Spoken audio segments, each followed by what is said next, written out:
Bonjour à tous, bonjour pour le cinéma, bonjour à la chaîne, bonjour à nos spectateurs. Voilà, j'ai quitté précipitamment Cannes, je ne regrette rien parce qu'il pleuvait et puis je n'arrivais pas à voir trop de films, pour me retrouver donc à Collioure, une charmante petite ville au bord de la mer, où est organisé pendant 3 jours, le week-end de la Pentecôte, à compter de ce samedi 18, un festival Federico Fellini que j'anime. D'ailleurs, tout à l'heure, je vais faire une communication sur le cinéaste. Et c'est une ville, à mon avis, qui n'aurait pas déplu à Fellini, parce que, bon, en plus petit bien sûr, mais ça m'a fait penser beaucoup à Rimini, la ville de Fellini. Et il y a quelque chose de très beau dans cette ville, c'est que la salle de cinéma donne directement sur la mer. Alors, on traverse une toute petite rue et on a la mer là juste à nos pieds. Et donc tout à l'heure, quand on va regarder à Marcorde, on pensera bien à Federico Fellini.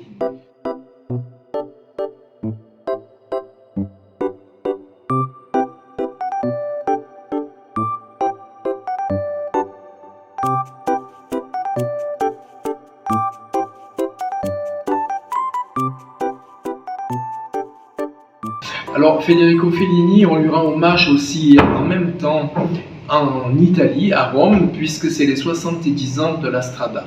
La Strada, j'y reviendrai demain parce qu'il est projeté demain, mais là aujourd'hui il y a 2 films, on ne va pas dire en compétition, puisqu'il y a longtemps qu'ils sont sortis, et il y a longtemps qu'ils ont été récompensés par des Oscars, tous les prix que vous voulez. Demain on verra La Dolce Vita qui a eu la Palme d'Or à Cannes en 1960. Et donc aujourd'hui, on voit 2 films très importants. 8 et demi.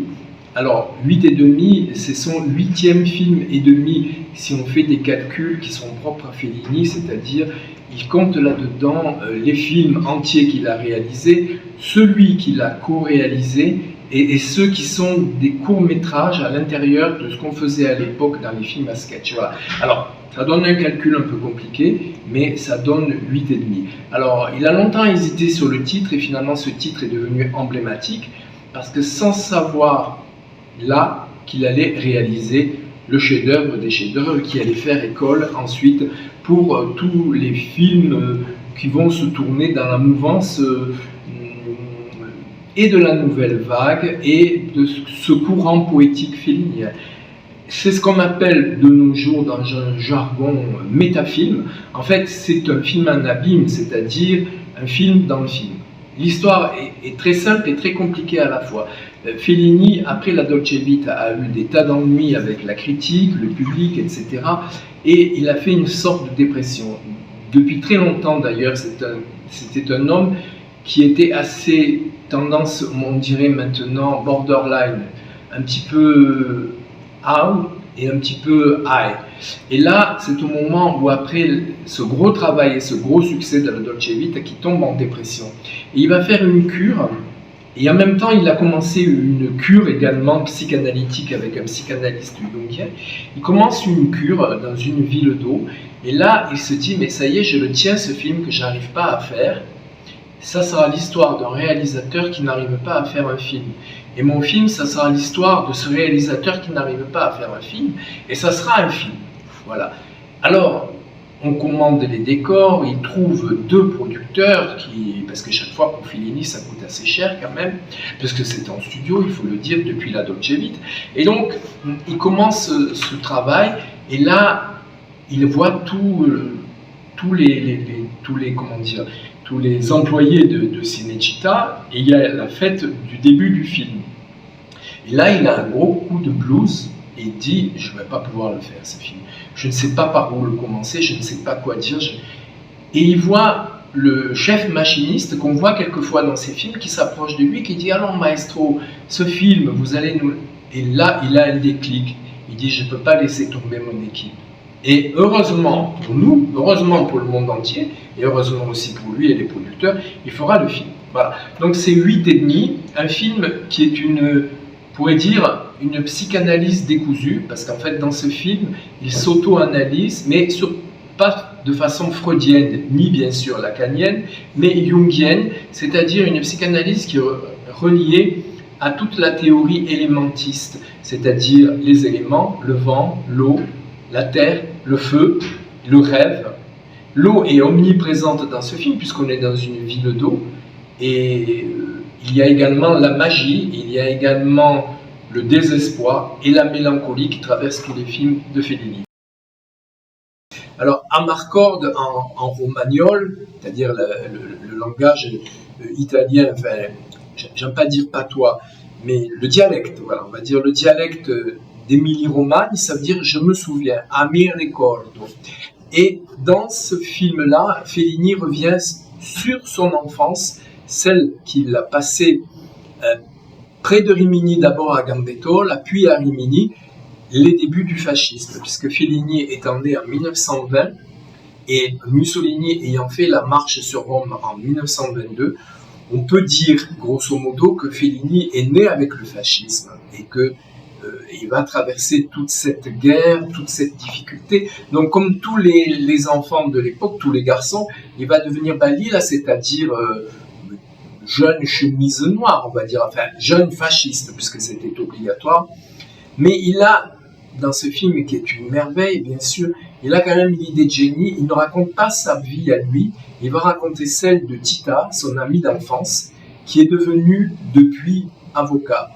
Et à travers le récit de Tita, Fellini va traverser 4 saisons. Et au cours de ces 4 saisons, on va voir se développer le fascisme, bien sûr, on va voir les rites du fascisme, on va voir également les rites ancestraux, comme la cérémonie où à l'arrivée du printemps, on brûle tous les objets qui nous encombrent. On va traverser aussi la mort de sa mère, et on va traverser le désir, puisque c'est dans ce film-là, un peu comme dans 8 et demi, quand on voit les enfants regarder danser la Saragina sur la plage, là, son fantasme, leur fantasme, là, tous ces jeunes garçons, comment dire, un peu préoccupés par la sève qui monte en eux, c'est la tabaccaia, c'est-à-dire la marchande de tabac, qui est un personnage que je vous laisse découvrir si vous n'avez jamais vu Amarcord, c'est-à-dire une femme très plantureuse, qui est jouée par une actrice qui était habituée aux films de Fellini. Vous savez que Fellini cherchait toujours au moment de tourner ses films des monstres, entre guillemets. C'était des monstres, c'est-à-dire au sens traditionnel du terme, au sens latin, c'est-à-dire ceux qui se montrent. Et il mettait une annonce sur le journal et il disait, dans l'annonce il était stipulé, Federico Fellini commence un nouveau film et recherche des personnes de tout genre. Et il y avait une queue sur la Via Tuscolana, jusque pratiquement, on ne va pas dire au cœur de Rome, mais bien sur 100 mètres. Et tous ces gens voulaient rencontrer le maestro, le toucher, le voir, et avoir été au moins vus par lui. Et c'est depuis la Dolce Vita, c'est le maestro, c'est le phare, c'est il poète, c'est-à-dire le génie incontournable du cinéma italien et qu'on va encore connaître de nos jours. Coucou, c'est encore moi. Je reviens au sujet d'Amarcord parce que je crois qu'on n'a pas tout dit.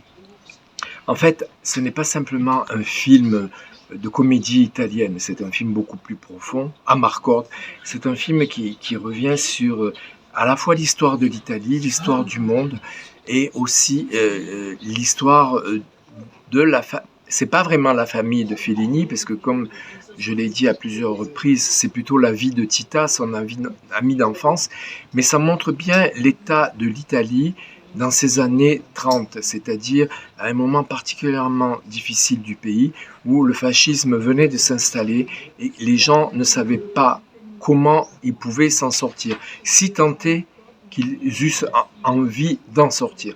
On a l'impression, en voyant le film, premièrement, que tous les personnages qui sont montrés sont des personnages clownesques, que ce soit les dirigeants fascistes, que ce soit les professeurs de l'école, et que ce soit même aussi les jeunes. On a l'impression qu'ils sont tous dans une situation complètement ridicule. Et là, Fellini a fait preuve de son talent énorme de caricaturiste. Mais en fait, c'est pas une caricature qui est, une caricature qui est néfaste, une caricature critique. C'est une caricature pleine de bonté, pleine d'humanité. Et c'est pour ça que Amarcord va s'inscrire dans les esprits, évidemment par les personnages, évidemment par l'histoire avec un grand H qu'il nous raconte, l'histoire de l'Italie, l'histoire du monde, mais aussi à travers ça, et ça je ne sais pas s'il en avait conscience, c'est-à-dire qu'à travers ce film, avec l'aide de Tonino Guerra, son co-scénariste, ils sont arrivés à dévoiler une part intime de Fellini, qui est à la fois cette tendresse, cette mélancolie, et en plus l'énorme travail au niveau du cinéma à Cinecittà. On vous entend pas. Non mais là je suis à la télé. C'est filmé là.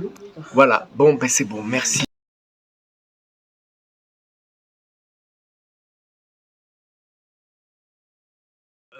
Le film que nous allons voir tout à l'heure, donc je suis toujours évidemment à Collioure, c'est donc La Dolce Vita. C'est le film qui a fait évidemment connaître Federico Fellini, qui est le film emblématique qui a fait le tour du monde et qui est devenu mythique puisqu'il a inventé et fait entrer dans la langue courante des mots tels que la dolce vita, la douceur de vivre, ou également paparazzi, puisque celui avec qui se promène donc Marcello Mastroianni dans le film s'appelle Paparazzo et qui est photographe de photos volées de grandes stars, puisque c'est l'époque où Rome connaissait vraiment un essor à Cinecittà, avec le cinéma américain qui après la guerre avait investi les studios romains et avec énormément de stars qui se promenaient dans cette ville-là. Alors, ce film a forgé la réputation de Federico Fellini comme un être sulfureux, quelqu'un qui se moquait complètement du néo-réalisme italien, mais aussi un personnage indolent, on pourrait même dire paresseux, puisqu'on a l'impression dans ce film, qui est fait de fragments, que c'est un film qui n'est pas fait, qui n'a pas de scénario, et on dirait que c'est Fellini qui se promène avec sa caméra et qui dit tiens, on va filmer. Alors ça donne au film un côté complètement mosaïque, un côté d'instant volé, un côté impressionniste si vous voulez. Donc en fait il n'y a pas d'histoire et on a l'impression, après ça sera son mode de fonctionnement, que ce soit pour 8 et demi qu'on a vu hier, que ce soit pour Intervista, que ce soit pour Satyricon, puisque là il était aidé, puisque le livre donc de Petrone, on n'en avait retrouvé que des extraits, de faire des films fragmentés avec de courtes séquences qui n'ont apparemment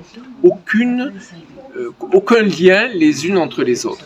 Alors ça a forgé un côté paresseux de Federico Fellini, si bien que les gens ont dit Fellini lui s'en moque, il n'a pas de scénario, il arrive sur le studio, il dit tiens, je vais filmer ça ou ça. C'est pas vrai du tout, parce que le scénario par exemple de La Dolce Vita est déposé à la fondation Jérôme Sédou à Paris, on peut le consulter, il est même, puisqu'il appartenait à Dominique Delouche qui était le premier assistant sur le film, il est annoté des mains de Fellini, donc on voit qu'il travaille avec un scénario.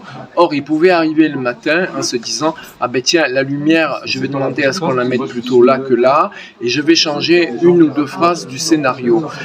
Donc, ce côté-là est intéressant parce que ça va faire naître un nouveau cinéma qui va se parachever avec 8 et demi, c'est-à-dire un cinéma de la création avec une sorte de spontanéité qui n'est pas vraie. Donc, je vous laisse découvrir La Dolce Vita, le chef-d'œuvre des chefs-d'œuvre de Federico Fellini, avec un Oscar, avec la Palme d'Or à Cannes en 1960, grâce à l'aide donc de Simenon qui était président du jury. Ça va d'ailleurs forger une amitié entre les deux hommes. Ils ne se verront pas souvent, mais ils s'écriront pratiquement 2 ou 3 fois par semaine. Et d'ailleurs, la correspondance entre Simenon et Fellini a été éditée.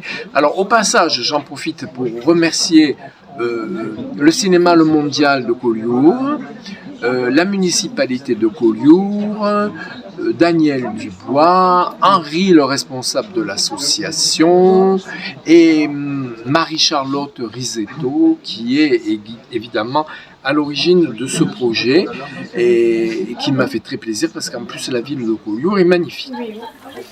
Bye bye. Alors maintenant, nous allons voir La Strada. Alors La Strada, quand on parle de Federico Fellini, je pense que pour certaines personnes qui le connaissent depuis très longtemps, c'est le film emblématique de Federico Fellini avec la Dolce Vita dont j'ai parlé. Donc c'est ça. Pas vraiment le premier film de Fellini, mais on va le considérer comme étant son premier film dans la mesure où c'est son premier grand succès mondial. Il a été détesté au moment de sa sortie en Italie parce qu'il montre une Italie ruinée, une Italie en ruine, une Italie dans laquelle cette pauvre Gelsomina, c'est-à-dire le personnage principal interprété par sa femme Giulietta Masina, semble être une personne complètement exploitée par un homme, et je pense que là il y aurait matière aux féministes, aux néo-féministes actuels de faire une analyse de la situation de la femme dans les années 50.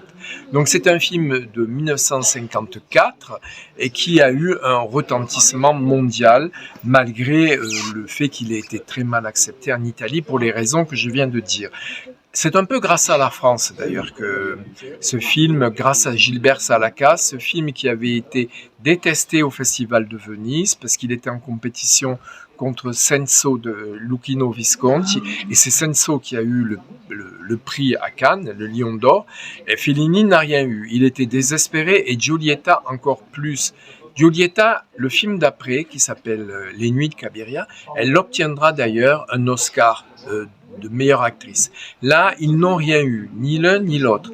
Je trouve que c'est assez injuste parce que c'est un film qui est à la charnière entre le néo-réalisme et ce qu'on appelle le réalisme poétique de Federico Fellini, voire le baroquisme. Alors le film est simple, il raconte l'histoire d'une femme qui s'appelle donc Gelsomina, que la mère vient de vendre à un forain qui est un homme qui va sur les foires et qui casse les chaînes, quelqu'un qui montre sa force. Et il va l'acheter pour 10 000 €, assez d'argent pour réparer le toit de la bicoque, et elle va, puisque c'est le premier homme qu'elle connaît, elle va tomber amoureuse de cette brute épaisse. Puis, au détour de leur, parce que c'est un genre de road movie ce film, au détour de leur petit voyage, elle va rencontrer celui qu'elle appelle Il Matto. Et Il Matto lui fait comprendre, grâce à un petit caillou, que en fait, ce petit caillou que personne ne voit sur le chemin, eh ben, il a son importance. Dieu l'a pas créé pour rien.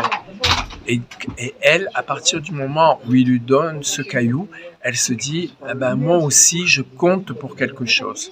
Et elle compte tellement pour quelque chose qu'après sa mort, lorsqu'il apprendra qu'elle est morte, Zampano, la brute épaisse qui l'a martyrisée, va devenir meilleure. Et le film se termine d'ailleurs sur ses larmes. Et c'est par ces larmes qu'on peut dire que La Strada, comme les films qui suivront, Il Bidone et Les Nuits de Cabiria, sont les trois films que Dominique Delouche appelle le cycle de la rédemption. C'est-à-dire que par sa bonté, on peut devenir meilleur et qu'il n'y a pas d'âme perdue sur cette terre. Alors, de cette Glorietta, on voit ce magnifique panorama, on voit l'église, le phare, on voit pratiquement tout le vieux Collioure. Alors, pourquoi ce plan? C'est parce que ce soir, en première partie, on va passer Elana Veva. Vous allez me dire que Elana Veva évoque le navire se passe sur la mer, mais en fait, effectivement, c'est pas la belle mer de Collioure, la belle Méditerranée, puisqu'il s'agit en fait d'une mer reconstituée en studio et complètement faite avec des morceaux de plastique, comme également dans l'autre film emblématique qui s'appelle Le Casanova. Il avait représenté la lagune avec des morceaux de plastique. Et il va pousser l'artifice dans Évoque le navire et Elana Veva encore plus loin, puisqu'à la fin du film, il va se payer le luxe de montrer les vérins qui permettaient au bateau de faire semblant de tanguer. Et la caméra va se reculer et on va voir qu'on est dans l'artifice. Alors, Elana Veva a obtenu en Italie un succès un peu mitigé, comme souvent les films de Fellini à partir de La Città delle Donne, et les gens ne comprenaient pas.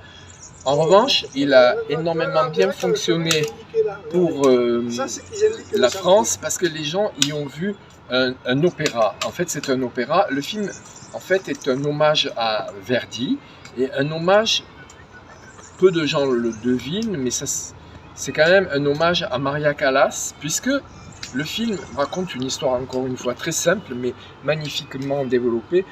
C'est une coterie de gens très riches, de notables, qui, à la veille de la Première Guerre mondiale, embarquent sur un paquebot. Ça fait penser évidemment au Titanic. Ils embarquent sur un paquebot pour aller déposer en mer près des îles grecques, et jeter dans la mer les cendres d'une diva, d'une cantatrice. Alors, évidemment, tout de suite, on pense à Maria Callas, bien qu'elle ne soit pas de la même époque, évidemment.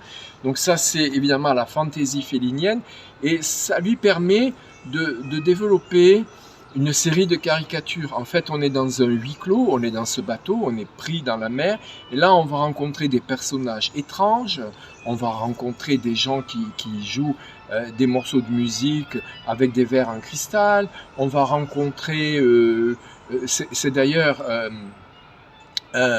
Pina Bausch, la grande chorégraphe allemande, qui va accepter de jouer le rôle de la sœur de l'empereur d'Autriche qui est aveugle, et c'est un grand rôle pour elle. Je crois que c'était la première fois qu'elle jouait dans un film. Fellini avait vu un de ses ballets à Rome, il était tombé en amour comme il le faisait souvent, et il l'a invité sur le plateau. Évidemment, elle a accepté. Et il y a également sur ce bateau quelque chose complètement étrange.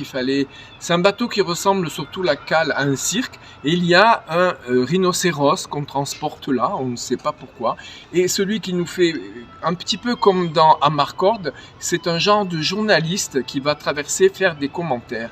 Le journaliste, évidemment, c'est toujours Fellini, c'est ainsi qu'il a débuté, comme on le voit dans beaucoup de films, notamment Intervista, dans Amarcord. Et à la fin du film, puisque c'est le début de la guerre, ils sont bombardés, le bateau est bombardé par un navire ennemi. Tout le monde va couler comme le Titanic. Il y aura 2 rescapés seulement.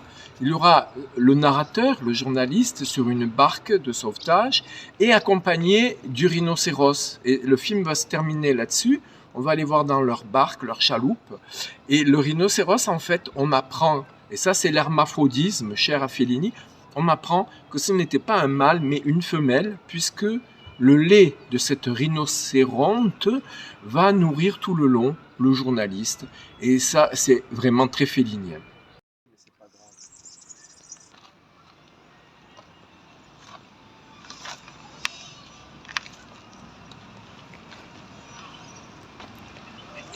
Bonjour.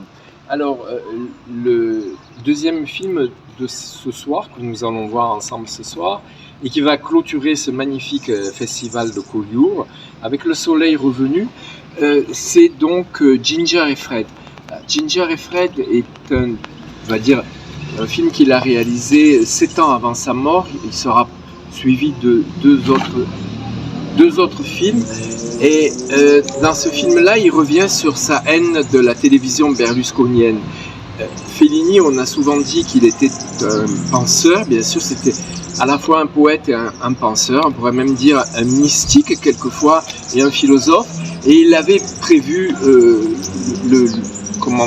la décadence de la télévision et du cinéma à cause de Berlusconi et sa télévision. Berlusconi est arrivé à peu près au pouvoir dans les années 80, il a commencé à créer la Cinque, la 5e chaîne, dans laquelle on faisait beaucoup de commerce, c'est-à-dire il y avait beaucoup d'émissions de vente, il y avait des émissions de variété complètement débiles, entrecoupées de publicité, et également le cinéma. Ce qui faisait enrager Fellini et de nombreux réalisateurs italiens, c'est qu'à la télévision berlusconienne, les films, les grands classiques, passaient à la télévision, ce qui est maintenant de toute façon pratiquement impossible à faire, mais entrecoupé de plusieurs publicités. Et Fellini disait par exemple qu'il était très dérangé que ces films, pour lesquels il avait mis tant de soins pour la réalisation et le montage, soient entrecoupés de publicités pour les Pampers, les couches-culottes, les EHPAD, enfin que sais-je encore, et même le saucisson. Voilà.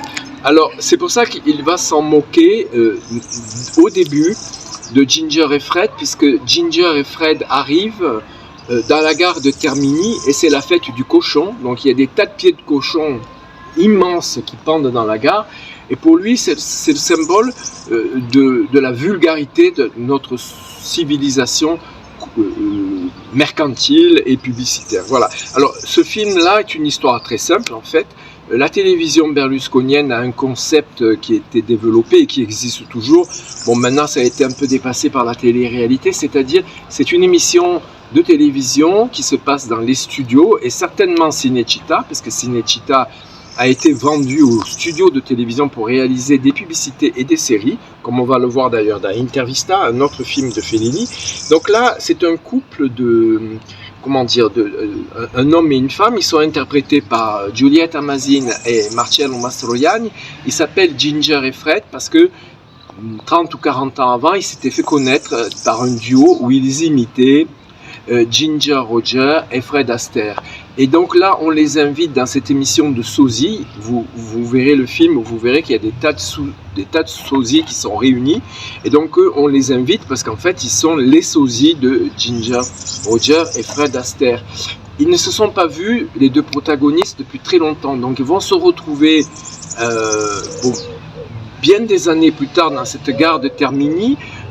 Giulietta Masina campe une femme qui est devenue un petit peu une petite bourgeoise popote qui vient de quitter son petit village de province. On imagine qu'elle habite à Rimini ou près de Rimini. Elle arrive à Rome, la capitale. Elle est toute fière. Alors elle a plein de valises, elle s'est fait belle pour aller à cette émission. Elle est un peu la naïve du couple, c'est-à-dire un peu comme Gelsomine, un peu comme Cabiria. Elle regarde le monde avec des yeux émerveillés. Et elle va déchanter peu à peu. D'abord en retrouvant son Fred, qui a beaucoup vieilli, c'est Marcello Mastroianni, qui est devenu plus ou moins, acariâtre et alcoolique, et ils vont refaire connaissance. Et elle, dans la camionnette qui va les amener au studio, elle découvre qu'ils sont un peu traités comme des bestiaux. Et il va y avoir sur le plateau tous ces gens bizarres que je vous laisse découvrir si vous voyez le film un jour et que je laisse aux spectateurs apprécier ce soir.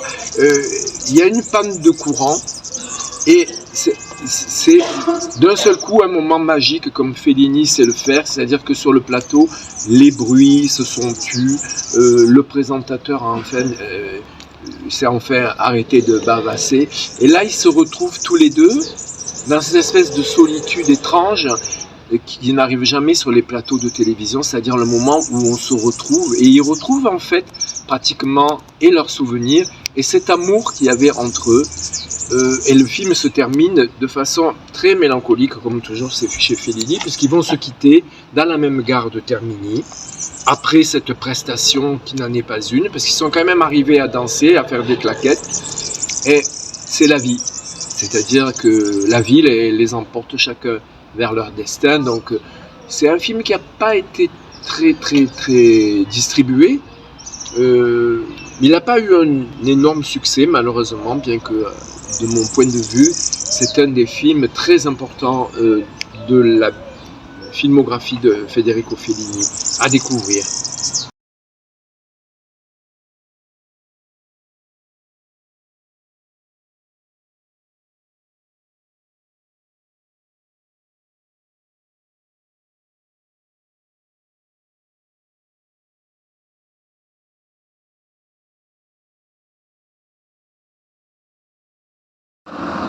Voilà, et bien le festival de Collioure consacré à Federico Fellini s'achève.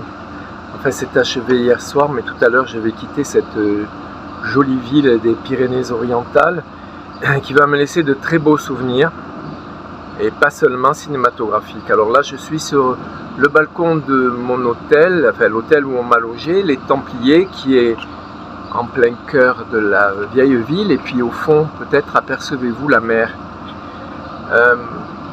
Il y avait beaucoup de monde, ça faisait surtout plaisir de voir que Fellini n'était pas oublié. Et j'ai beaucoup apprécié les rires, les moments d'émotion. Et puis hier soir, donc, on a terminé en beauté avec le film Ginger et Fred, plein de mélancolie et qui est à la fois comment dire, un film pas seulement sur la mélancolie, pas seulement sur l'horreur de la télévision et de notre monde moderne, mais un hommage à ses deux acteurs préférés, Giulietta Masina, son épouse bien sûr, et Marcello Mastroianni, le comédien et l'ami de toujours. Alors je vais faire un petit générique parlé à la Sacha Guitry pour remercier tous ceux qui ont fait ce festival et tous ceux qui m'ont permis à la fois de venir puis de faire ces petites émissions en direct, alors pour la chaîne pourlecinéma.com, et évidemment au passage je remercie chaleureusement Alain Chêne, le rédacteur en chef, mais je remercie aussi ici à Collioure Henri Serbat et son épouse charmante, la ville de Collioure et son maire, monsieur Liobé bien sûr, Claire Biron, son attachée à la musique, qui nous a fait l'honneur d'être là souvent pendant ce festival. Je remercie aussi Daniel Dubois qui a permis cette rencontre entre le festival de Collioure et moi-même, et les trois opérateurs occasionnels qui ont été vraiment très gentils et adorables, Florian Hoss, Michiko Kunizawa, Marie-Claude Rizzetto, et bien sûr je remercie Federico Fellini, parce que sans lui tout ça n'aurait pas pu avoir lieu. Et puis Fellini, c'est cet homme qui a répondu à ma première lettre il y a maintenant presque 50 ans et qui a rendu ce rêve possible, ce rêve de cinéma, ce rêve d'écrire 2 thèses sur lui, des tas de livres et surtout de l'avoir rencontré à plusieurs reprises. Et il est toujours là, et d'ailleurs il était là avec nous pendant ce festival. Merci et à bientôt.